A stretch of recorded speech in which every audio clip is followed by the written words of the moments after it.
Yo, what's going on everybody? It's your boy Naruto Explain here, and today we're going to be jumping right into this whole Kashin Koji 10 Direction Shinjutsu, which the official release is calling prescience, and we're going to clear up some of the rapid misconceptions I've been seeing in the community, from the comment section to some of the screenshots my patrons have sent me privately to some of the stuff I've seen on my own personal Twitter and Instagram accounts. If you or anyone else you know is either confused about how Kashin Koji's jutsu works, or you've fallen under some of the misconceptions out there, please make sure to share this video and tell whoever's watching it, watch it all the way until the end, because we're going to cover a lot of ground in this. Normally for a video this important, I would send it off to an editor like I did with the Omnipotence Explained video, or the Boruto is a Infinite Tsukiyomi debunk video. But being blunt, there's enough being said right now that's spreading super fast that I want to at least try and jump ahead as much as possible while there's still interest around the chapter, because waiting a week to 2 weeks for the editor I have in mind, that's going to take too long. So what we'll do first is explain Kashin Koji Shinjutsu from the origin and how it works. Then we'll go over the misconceptions that are out there, clear some of those up, and then we're literally going to break down the inspiration behind it, because understanding that last point is basically the anchor point for this entire video, as well as the reason why the official translation chose the wording that it did. Let's be clear, Kashin Koji Shinjutsu, it is as overpowered as you've been led to believe, which is why myself and the chapter review editor, we memed all of that stuff in the intro for the review, which should be up on the channel by the time you guys are seeing this video. But this is not a multiverse in the way people think, but we'll touch on that later. We memed it and thought that it was pretty obvious we're memeing it, but we're going to clear that up later on. So Kashin Koji Shinjutsu was a power that belonged to the god of the Otsuki clan, Shibai himself, which Kashin Koji received because back when Amado placed the ninja tech into the humans, he made into cyborgs that consist of what we know are the car inners. He used the DNA of Shibai as a binding agent in that ninja tech, which operates on a cellular level, purposely trying to transplant Shibai's DNA into them in order to awaken powers within each of them, which is because we know Amado eventually wanted to betray Jigen, the vessel for Ishiki, and then eventually kill Ishiki, the boss of Kaguya, because he learned of the plan to destroy all life on the planet to harvest a chakra fruit. This awakening of this power, it is not automatic. It is something that requires a bit of luck, as Kashin Koji puts it. Prior to him awakening this power, only the following car inners have ever awakened Shibai's power. Code, who gained the claw mark Shinjutsu of Shibai, which allows him to travel between markers. Damon, who gained the power to reflect all the attacks and attacks with killing intent, so long as he makes physical contact with any person in the area before the enemy he's fighting can think to attack him. And Ada, who received both his senrigan eye that allows to seeing all things in the past and the present, with all things in the past being up to the moment of Ada's birth when she was born 19 years ago in the timeline. And she also gained a secondary power as Shibai, which is called omnipotence, which is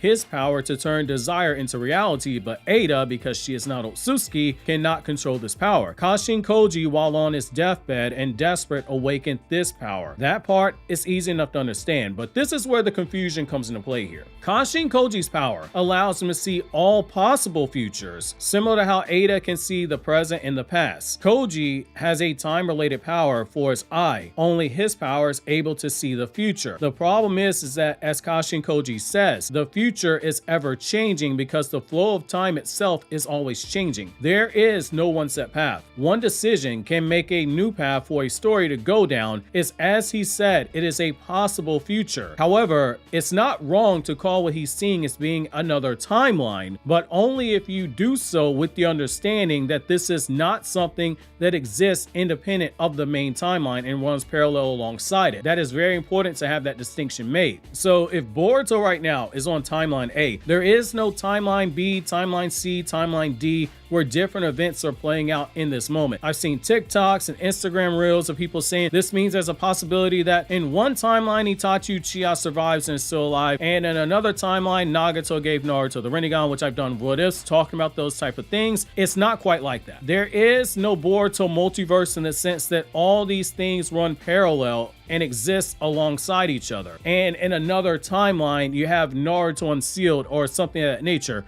if you built it up into your head that we're gonna have an Avengers Endgame style reveal at the end, where Boruto and Naruto stand in front of a enemy that they're fighting, and you got all these people from the multiverse, like a Minato who has barrier mode and all this other stuff, you are gravely mistaken. I don't want this to turn into something that what happened with Star Wars fans, where they built up in their head who Emperor Snoke was going to be, and then they got disappointed that Snoke was a clone. However, as I said in my review, where I called it timelines, I did that because I had the understanding that this is a possible future and not something that runs parallel to the main story. That's why I said think of it like what you're seeing with all the Marvel craze going on. You have one branch at a time, but every so many feet, there's what I call in What Ifs a trigger point, a fixed point in time where something major is supposed to happen, but a different decision is made, and that in turn leads to multiple other branches stemming off. This is what Kashin Koji is referring to when he says, hey, in one of the futures I saw, Ishiki kills Naruto. He gave Kawaki the karma, and he harvests a chakra fruit when he resurrects using Kawaki's body. In another, Kawaki killed Yu and Sarada. In another, omnipotence never happens, and Kawaki is beaten by code and he harvests a chakra fruit. It is as Kashin Koji says, these are possible futures that he saw. When the point in time that Kashin Koji was in that moment, when it moves past those points, those futures, those timelines, as I refer to them and will continue to refer to them in the future, they have ceased to exist. Without going into spoilers, this power, it is very similar to a power that the final villain in Black Clover has, where he is able to, like Kashin Koji, see multiple potential futures, thousands of potential futures, super in depth. And it's because both take the exact same inspiration for the powers of those characters, because imagine that Japanese man writes a Japanese themed story targeted mainly at Japanese fans. So it uses concepts that Asian people will grasp, which brings me to the two translations for the name and the inspiration behind the name and the power itself, both of which are required in order to understand the beauty of this power and why this is more brilliant than any of you guys are giving credit for. The power, it has two different translations. Let me be clear, both are correct, which is one is called 10 directions and the other is called prescience. Now you might be going, wait a second, Naruto, explain. How can that be the case, since one is literally one word, but the other is two words? Something don't add up, right? That's probably what you're thinking. So it all goes back to what longtime viewers of the channel have heard me say for years now, as most recently as the mistranslation in the official of Mitsuki telling Ada that he doesn't know why he loves Kawaki, when the truth is that he was saying she does not know why she loves Kawaki. Japanese to English does not translate word for word as easily as something like Spanish to English does. As I've said before, Japanese is a language that is extremely context heavy. And because Japanese is a level 5 language and the hardest language to translate into English, it being so nuanced and complex, and context is always changing in Japanese, to a point translators have to do their best to read the context and convey in English what they feel the sentence structure is best trying to say, because in Japanese, which has multiple alphabets, some words only exist in Japanese that don't exist in English. So in the context of what was being used when Kashin Koji said this in Japanese, it was the Buddhist term Jippo, which is literally the various ways and paths before someone under certain circumstances. The reason for the 10 directions fan translation is because Jippo is a Buddhist term that lines up with the concept of the 10 directions in Buddhism, something that Naruto as a franchise borrows very heavily from. Buddhism, Taoism, Shintoism, Asian culture. And Boruto has continued this trend with things like, say, Ishiki's Kokugan eye design and powers. The 10 directions consist of the 8 points,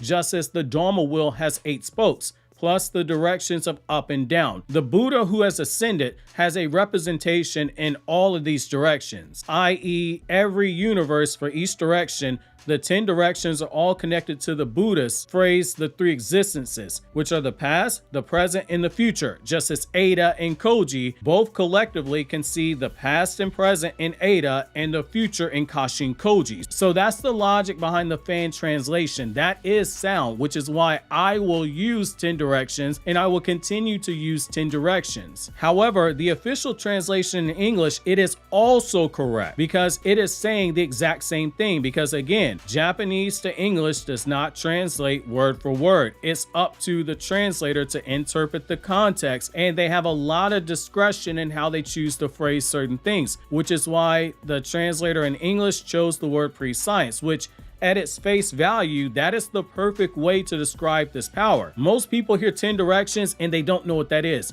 However, if you are well versed in the English language, you know what prescience is. But let's say you've never heard that term before. What does it mean? So prescience is the ability to know something before it ever takes place. It is foreknowledge of an event that has not yet occurred. If we go by the Cambridge definition, which is basically what I think the translator was likely thinking of when choosing that word, it is the ability to both know with absolute certainty or to correctly suggest, as in make an educated guess about what will transpire in the future. And that is what Kashin Koji's power does. He sees all the potential outcomes and he makes his decisions based off what he's seen. He sees the flow of time for the future based on where he is in that point in time where the power is being used. He sees the possible, keyword being possible, futures based on the decisions that are made, and those futures stay where they are until a decision in real time is made and a new path is set, at which point all the other possible futures,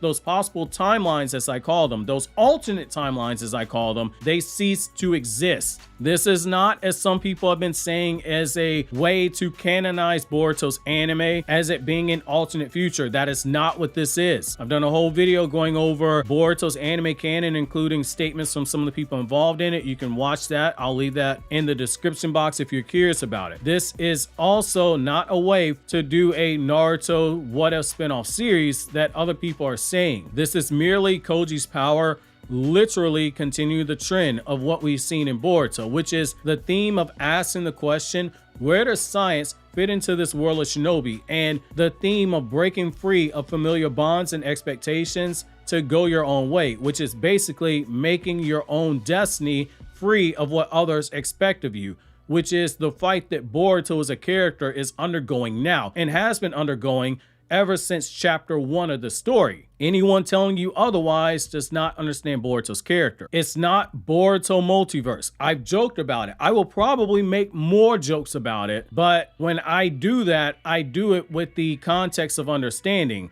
this is only a possible future. And I might not even say alternate timeline or multiverse just because there might be someone who does not see this video and thinks, oh, that's the stance taken.